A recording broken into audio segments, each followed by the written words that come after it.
नमस्कार, भाग्यश्री किचनमध्ये आपल्या सर्वांचं स्वागत आहे। मी आज आपल्यासाठी कुरकुरीत डोसा कसा बनवायचा याची रेसिपी आपल्यासोबत शेअर करणार आहे। मी इथे या वाटीने 3 वाटी तांदूळ घेतलेले आहेत राशनचे आणि इथे पाव वाटी मी चना डाळ घेतलेली आहे। 1 चम्मच आपण जे घरात पोहे खायचा चम्मच वापरतो त्या चमच्याने मी इथे 1 चम्मच मेथीचे दाणे घेतलेले आहेत आणि याच वाटीने आपल्याला उडीद डाळ घ्यायची आहे। हे सर्व साहित्य आपल्याला पूर्ण साफ करून घ्यायचं आहे। स्वच्छ करून घेतल्याच्या नंतर आता यामध्ये आपल्याला पाणी ॲड करायचं आहे। हे सर्व साहित्य आपल्याला एकत्रच भिजत ठेवायचं आहे, जेणेकरून आपण मिक्सरमध्ये ज्यावेळेस दळतो त्यावेळेस सर्व साहित्य एकसारखं वाटलं जाईल। आणि हे तुम्हाला 8 तास भिजत ठेवायचं आहे। तुम्ही ओव्हरनाईट पण ठेवू शकता। 15 ते 20 तास हे ठेवलं तरी काही प्रॉब्लेम येत नाही। जशाला तसे आपले डोसे छान अगदी हे होतात। 8 तासाच्या कमी भिजू घालू शकणार नाहीत तुम्ही, कारण आपले मेथीचे दाणे जे आहेत ते मिक्सरमध्ये दळले जाणार नाहीत। मग थोडेसे ते भिजून फुगणार नाहीत, कच्चेच राहतील। यामुळे आपल्याला इथे मेथी दाणे चांगले भिजून फुगून येण्यासाठी 8 तासाचा कालावधी लागतोच। यामुळे याची रेसिपी करण्याची वेगळीच पद्धत आहे। तुम्ही या पद्धतीने नक्की करून पहा। 8 तास झाल्यानंतर आपल्याला हे स्वच्छ धुवून घ्यायचे आहेत।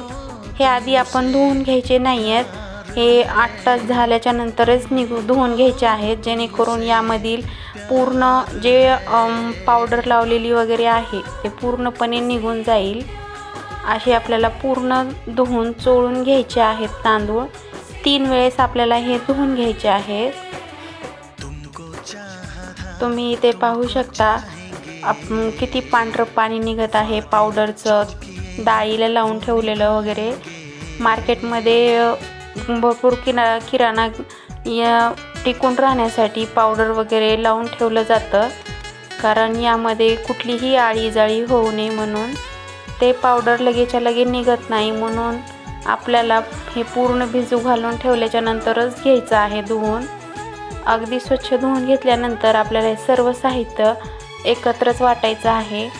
पाणी पण प्रथमच ॲड करायचं आहे, जेणेकरून सगळी पिठाची कन्सिस्टन्सी एकसारखी झाली पाहिजे।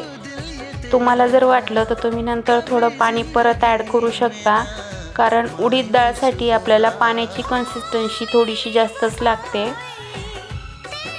तुम्ही इथे पहा, आपण थोडंसं पाणी परत ॲड केलेलं आहे। मी इथे तुम्हाला दाखवते पीठ आपल्याला कसं थोडंसं रवाळ रवाळ असं मोठंच वाटायचं आहे। अगदी बारीक असं दळून घ्यायचं नाही आहे, नाहीतर आपला डोसा हा कुरकुरीत राहणार नाही। थोडंसं रवाळ रवाळ असं दळून घेतल्याच्या नंतर हे सर्व आपल्याला साहित्य जे पिठाची कन्सिस्टन्सी आहे ती काढून ठेवायची आहे एका पातेल्यामध्ये। ॲल्युमिनियमच्याच पातेल्यात ठेवायची आहे, लक्षात ठेवा। स्टीलच्या पातेल्यात ठेवली तर ही चांगली फॉर्मेट होणार नाही। दुसरं पण असंच दळून घ्यायचं आहे। हे सर्व एकत्र करून आपल्याला यामध्ये छान असं दुसरं आत्ताच काहीच आपल्याला ॲड करायचं नाही आहे, करते वेळीच ॲड करायचं आहे। हे आता आपण पहिलं एक भांडं दळून घेतलं होतं आणि हे दुसरं पण घेतलं होतं। कोणत्या ह्याच्यात पाणी कमी जास्त होईल, पिठाची कन्सिस्टन्सी कमी जास्त होईल अशी होऊ नये यासाठी हे पीठ आपल्याला कमीत कमी 5 ते 10 मिनिट चांगलं असं फेटून घ्यायचं आहे। तुम्ही हाताने पण घेऊ शकता फेटून। मी इथे स्पॅच्युलानेच फेटून घेतलेलं आहे। आणि लक्षात ठेवा, यामध्ये आपल्याला नंतर वरून दुसरं पाणी कोणतंही ॲड करायचं नाही आहे। जसं पीठ असेल त्याच पिठाचे आपल्याला डोसे करायचे आहेत, फक्त आपल्याला यामध्ये सकाळी मीठ ॲड करायचं आहे।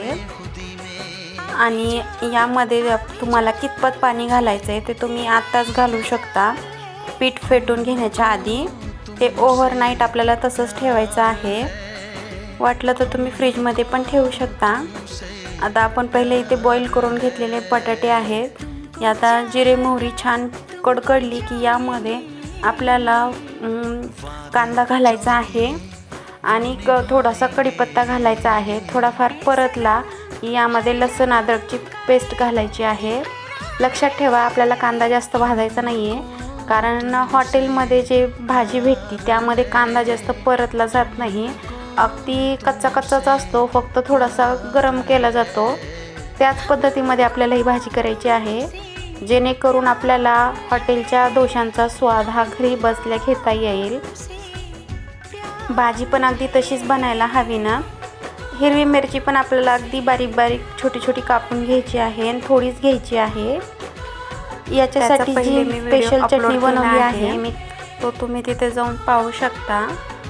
अशा पद्धतीने तुम्ही पहा। आता आपण हे बॉईल केलेले बटाटे आपल्याला मॅश करून अजिबात घ्यायचे नाही आहे। जे आपल्याकडे चम्मच आहे त्यानेची आपल्याला असे कढईमध्ये थोडे थोडे असे कुटून घ्यायचे आहेत।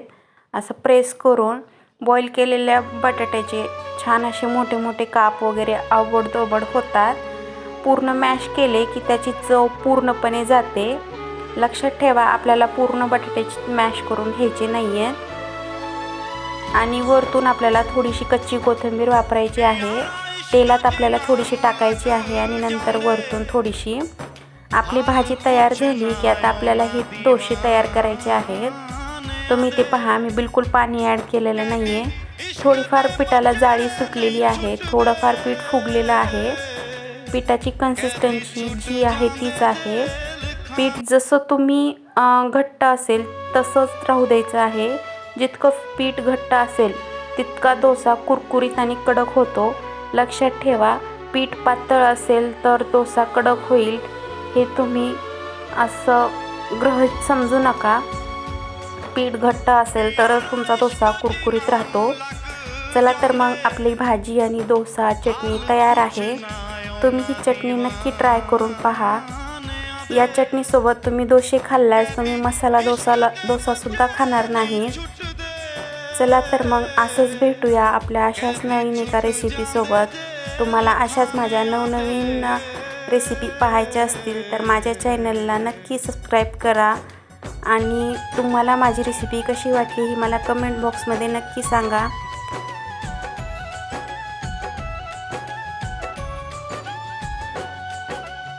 जाताना लाईक आणि सबस्क्राईब नक्की करून जा।